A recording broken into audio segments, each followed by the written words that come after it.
Well, let's bring in our panel of parliamentary reporters now to talk about the latest developments on day 36 of the campaign. Manon Corneillier is a columnist with Le Devoir. Bob Fife is the parliamentary bureau chief for the Globe and Mail, and Bruce Campion-Smith is a reporter with the Toronto Star. Good to see you all. Thanks for being here. Let's start with Battleground in Quebec. I think it's been really interesting to watch over the last number of days here what's been happening there. The rise of the Bloc Québécois and the response from the other parties trying to stop the ground from falling away beneath them in the province of Quebec. So let me start with you, Manon. Why is the Bloc winning this argument as we speak for votes in Quebec, climbing its way back into the race? Part of it is the work of Mr. Blanchet, the leader, but for him, everything was in line perfectly. It was the perfect situation, context. A nationalist party in power in Quebec, which demands that he could associate with and relay in Ottawa, and so he looks like the guy who really is on the same wavelength than the big majority of Quebecers, especially Francophones. So, and Mr. Scheer, who was the one who wanted to make gains in Quebec, ended up saying that yes, he can impose a pipeline, yes, on provincial barriers, right. I can intervene. He has his social conservatism that is really not shared by a lot of Quebecers. So, for that play a lot in the increase in the Bloc Québécois. The NDP have lost ground under Mr. Singh, and so now it starts to affect the Liberals in the region, in the more peripheral ridings, but it's mainly because now there's kind of a win in the cell. Yeah, we saw the wave in Quebec with the NDP, right? And does it feel like a Bloc wave now? A little bit, maybe not as big as the NDP in 2011, but no, but they have a base.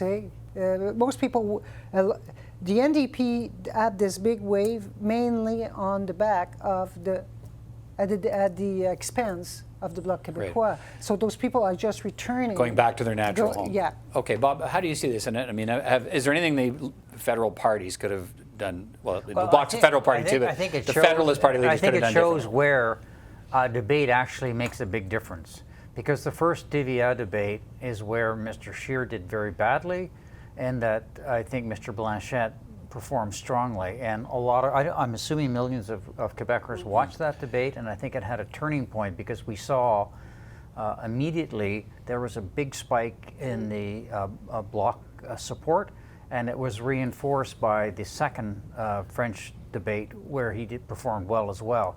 So we didn't see that in English Canada because the English debate was a disaster, and there was no opportunity for anybody to break out of the pack because it was all chaos. But the French debates were actually well done, and I think to a large credit, Mr. Blanchet did strongly. And if you're not happy with Mr. Trudeau and you're not interested in Mr. Singh because he wears a turban, and for all the reasons you outlined about Mr. Scheer, I think it gave Quebecers, okay, I can park my boat with these guys. They're not talking about separatism, they're talking about issues that matter to me as a Quebecer. And they're talking about being the great defender of Quebec rights, right. Bruce. And I think that's kind of what's important to understand here is that as goes Quebec. I mean, the massive influence what's happening there has, on the whole campaign kind of pivoted as we started to see the numbers change in Quebec, right? Now suddenly, every other part of the country matters a little bit more. Certainly, and what's interesting is that I don't think any of the parties predicted this. I know certainly going into the campaign, the Liberals were quite bullish on Quebec, saying that they already hold a large number of seats. I was talking to Liberals who were putting a dozen seats in the bank in Quebec. Another extra. They were going to be up over 50. Which I never believed. 14 seats in Quebec was already a lot when you know the story of the Liberal Party in Quebec. Right. I think they were forgetting their own history. Yeah, but certainly now the rise of the Bloc has now not only kind of put their Quebec hopes, but it's now put the majority hopes of both Conservatives and Liberals in jeopardy. Now they're having to stare at a very different kind of electoral seat map after Monday. I thought it was interesting today to see Jagmeet Singh and Jack Layton's, the town where Jack Layton grew up in Hudson, Quebec, trying to invoke that legacy. Is that going to work? No, he will keep part of his vote that he still have in the polls are showing, but he will not rebound as he would hope to do. But it's clear that his own reputation, his own image, and he had now a good. he had a good image in Quebec now. People see him on a positive side. And you have to realize Jack Layton have to go through numerous elections before making a breakthrough in Quebec. So I think Mr. Singh have guaranteed that he can stay as a leader, and so he will get another chance to continue the work that he have started. Bruce, the Liberal leader Justin Trudeau talked today about acknowledging essentially that the Conservatives could win on Monday, and that's sort of using that as kind of a rallying cry for progressives again to try and block them.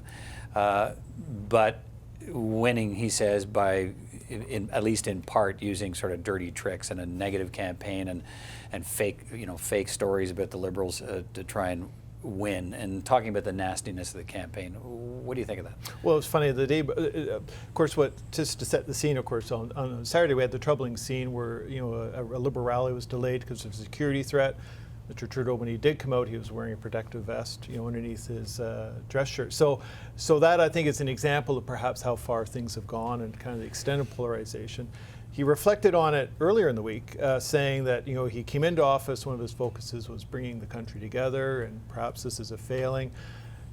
Forgetting, maybe look in the mirror, because I think there's blame on both his part and, of course, the Conservatives on the tone of the campaign. We've had very aggressive tactics by the War Room, the Prime Minister, the Liberal leader. He's been out attacking, Jason Kenney, Doug Ford, using them as kind of, shells for the federal Conservatives. So, if there's a complaint about tone, then, I think he himself has to answer for some of that. What do you think, Bob? Well, look, the Liberals were yucking it up in the first 2 weeks of the campaign because they were bringing down a number of Conservative candidates through character assassination for things that they were saying 10 years ago. And we saw it last week or over the weekend when Jerry Butts, Mr. Trudeau's closest advisor, tweeted a picture of Mr. Scheer with a construction worker with a yellow vest and indicating that this guy was maybe some kind of a racist. He was a construction worker, like lots of other construction workers wearing yellow vests. I mean, that was really low blow. So he's the last person to be talking about dirty campaigns, because the Liberals have been right in the mud along with the Conservatives. In fact, the only party that really hasn't been digging in the mud has been the NDP. Mm-hmm. Yeah, and so what do you think the effect has been on the campaign? It kept them low in the polls. Yeah, I think people are tired of that, because, and you saw after the debates, when people saw the leaders having a more positive message, Mr. Singh, Mr. Blanchet, and even Mrs. May, who was talking of issues and not dirty tricks. They start to rise. They all rise. Yeah. So I think there's a lesson there. And you look at 2015, who won? The person who have a positive message. And some at the time big ideas, right? Whether they've panned out or not. Is that what it's done? Has it obscured well, there haven't been any big ideas, but what do you think? What effect has it had on the? Well, so the one effect that it doesn't seem to have had is, you'd think that this kind of campaign would sort of dampen voter interest and settle, a bit of an apathy would settle in. But what we saw with the advanced polls was, in fact, perhaps the reverse. That turnout there was up 30%. Now, is that just a result of longer polling hours and more stations? Just more ease in people deciding. We won't know until we see, how many people vote on Monday. But so that's interesting, trying to make sense of what does that higher turnout mean at the advanced polls. But it's clearly been a complaint of people throughout the campaign. Absolutely. This reminds me of the 2004 campaign, where it was really dirty. There was all kinds of accusations flying left and right and really dirty ads. And people don't like that, really. And I think that's why the Liberals have hurt themselves by going negative. If you have a positive message, and they have a positive message, the economy's pretty good. They did NAFTA. They didn't have to go. Yes, the Prime Minister's personal image has been hurt by SNC-Lavalin and other things, but generally speaking, they could have run on good government. Instead, they ran on negativity towards the Conservatives, and I think it backfired on the government. Okay, let's talk about social media and a big tweet today from. This is the former U.S. President Barack Obama tweeting today. I was proud to work with Justin Trudeau as president. He's a hardworking, effective leader who takes on big issues like climate change.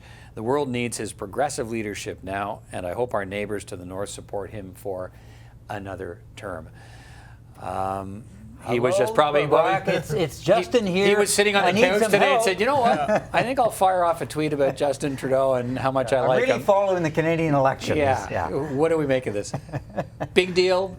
Help? Hurt? I think it will be neutral. Yeah, I don't think Canadians will make their choice based on that. Like if people weren't going to vote for Justin Trudeau and they suddenly Barack Obama says, hope he gets reelected, did that suddenly go, I hadn't thought if Barack Obama likes him, maybe I will vote for him. Bruce, what do you think? Well, I think it could have some benefit to the Liberals in the sense that, of course, it comes as, that Mr. Trudeau, he's out making the case, trying to rally progressives around him and avoid any bleed of support to the NDP and the Greens and try and coalesce enough support to get to a majority. So it kind of, reinforces that message. If they're going to be those of the view, it's like, this kind of celebrity politics but if, you already held that view of Mr. Trudeau. So I can't see it being much of a downside, perhaps a slight upside. Yeah, I guess for some people here, Bob, the story won't be that Barack Obama tweeted. It'll be what did it take to get him to tweet? And is that a sign of desperation? How do you read this? Well, I look, obviously, I think the Liberals, either Jerry Butts through David Axelrod, asked him to put a tweet out because I don't think he's following the election like he is. I would bet my money on that. But if I was Andrew Scheer, I'd be sitting like this, please, Donald Trump, please don't endorse me. Don't endorse me. I don't need this. And nobody knows what Donald Trump is going to do. He hates Barack Obama. He's not a big fan of Justin Trudeau.